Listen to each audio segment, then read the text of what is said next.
This is a young monk on his way with his begging bowl to U San Yun's house. He comes like this every morning, barefooted and wearing his yellow robes closely round him. U San Yun and his wife always look forward to his coming. They told me that in their eyes he wasn't begging at all. He was conferring a privilege on them. By helping a monk, they could prove their faith and deepen their spiritual life.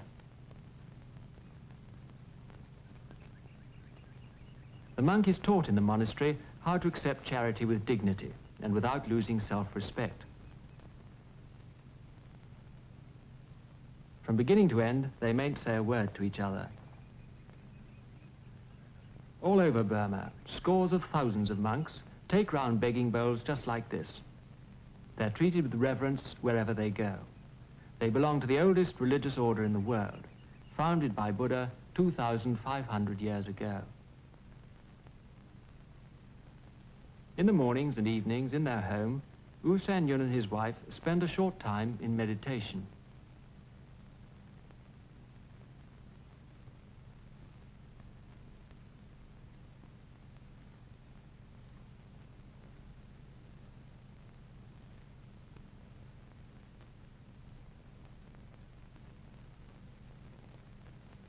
Meditation plays a great part in Buddhism, and I asked U San Yun to tell me about it.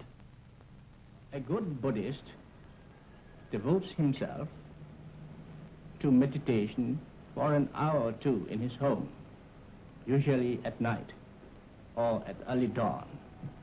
When he is so absorbed in his meditation, he is detached from worldly matters. Even as a sleeping man is detached from worldly cares. The sleeping man, when he wakes up, is a new man. He can devote himself to his daily duties with renewed vigor. In the case of a man who has practiced meditation, it is even more than that. He has rested himself from the worldly cares. He has raised his mental plane to a higher stage of purity. And he has developed his power of concentration. So, when he applies himself to his daily work during the working hours, he does so with greater zeal, greater concentration, and with a broader outlook, working for the good of all, and not merely for selfish ends. May I ask you, there's one thing I should like to add, and it is absolute detachment comes only at the last stage of perfection. We call it arhat. I see. He has broken through the bonds of cosmic existence. He no longer belongs to the world or to the universe. May I ask, U San Yun, how did you start? I mean, was there some particular event or experience that started you off on your religious life? Well, in Buddhism, there is no such thing as a sudden revelation for a turning point.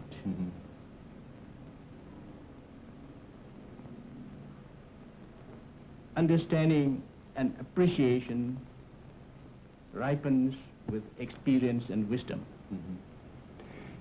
Are there times now when your faith seems to fail you? Well, for a common man called Putusana, that is the worldling, it is natural for doubts to arise in him from time to time.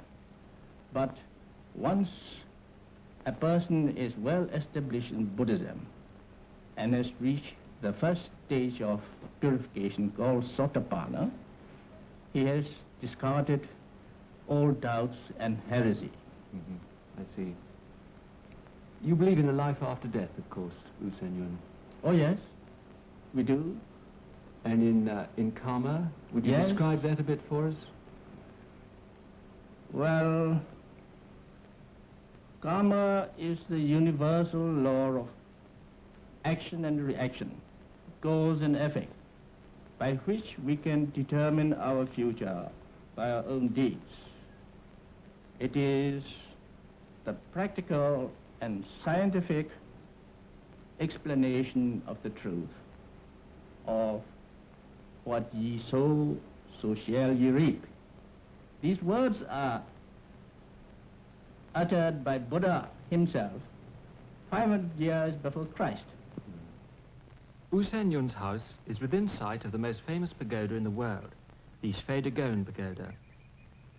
Buddhists told me that for them, its tapering golden spire symbolized the aspiration of man's spirit. The pagoda is the center of Burma's religious and national life, and thousands of people come here every day, though not all by car, like U San Yun and his wife and daughter.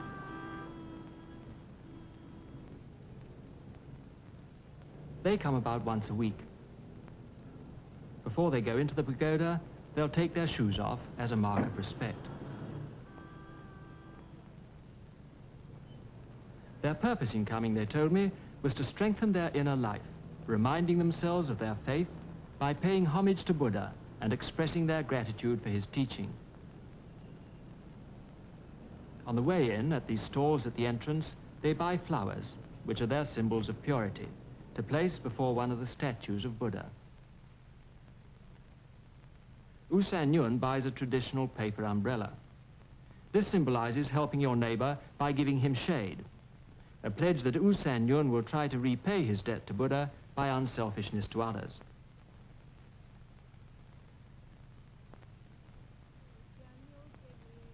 What you can hear now is the chanting of the teachings of Buddha from the pagoda.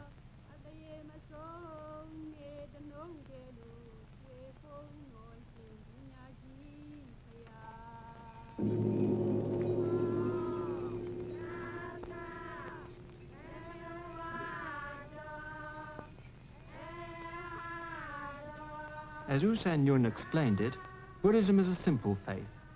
No revelations, no dreams, no supernatural events, no gods.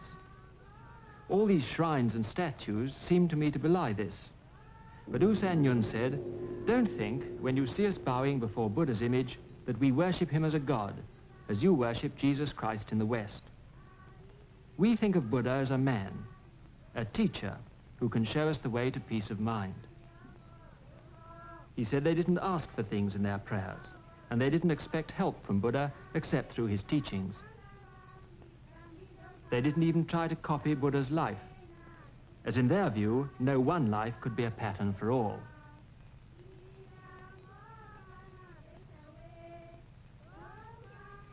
Everywhere there are ornaments, statues, flowers, jewels, the accumulated gifts of devout Buddhists for centuries past. And over all towers the fabulous golden-leafed spire of the pagoda.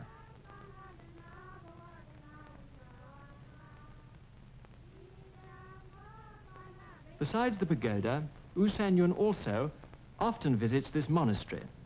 For a short time, like most Burmese, he was a monk himself. He comes here now for meditation and to hear a famous religious figure, the Mahasi Sayadaw, preaching. On this occasion, the Mahasi Sayadaw gave part of a course on meditation. He paid his respects to a statue of Buddha behind the glass and sat down with the audience below him. He didn't discuss the purpose of meditation, but simply its technique, how we can make our minds aware of our bodies so as to dominate them.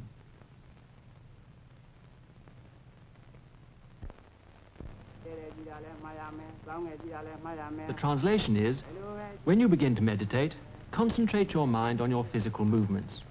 If you stretch or bend your arm or knee, realize you are doing so.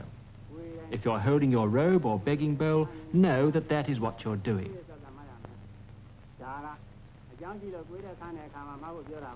Next to U San Yun here is the president of the Buddha Sasana Council, the highest religious body in Burma. The Sayadaw continues, when you're eating, realize that you are eating. In this way you cultivate awareness of yourself which is the way to detachment and self-control. At the end of his address, the audience bowed to him, in homage to the order of monkhood he represents. And they say together, "So be it, so be it."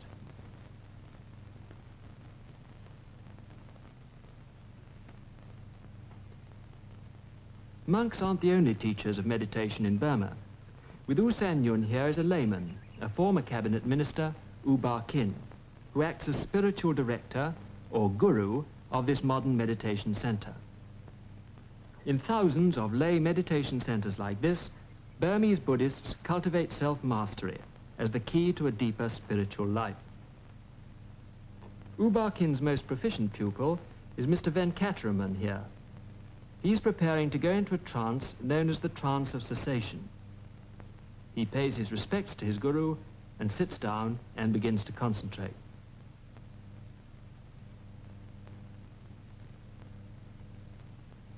He's watched by his guru, and nearby, U San Yun, another pupil, begins meditation.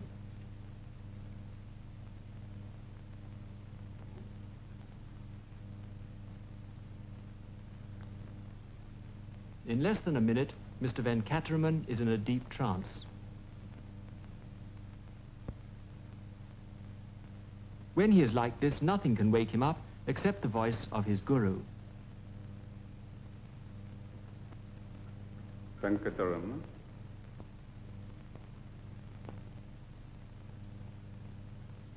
Some older monks I met had some reservations about the methods of this center, but no one doubts Mr. Venkataraman's remarkable powers of concentration.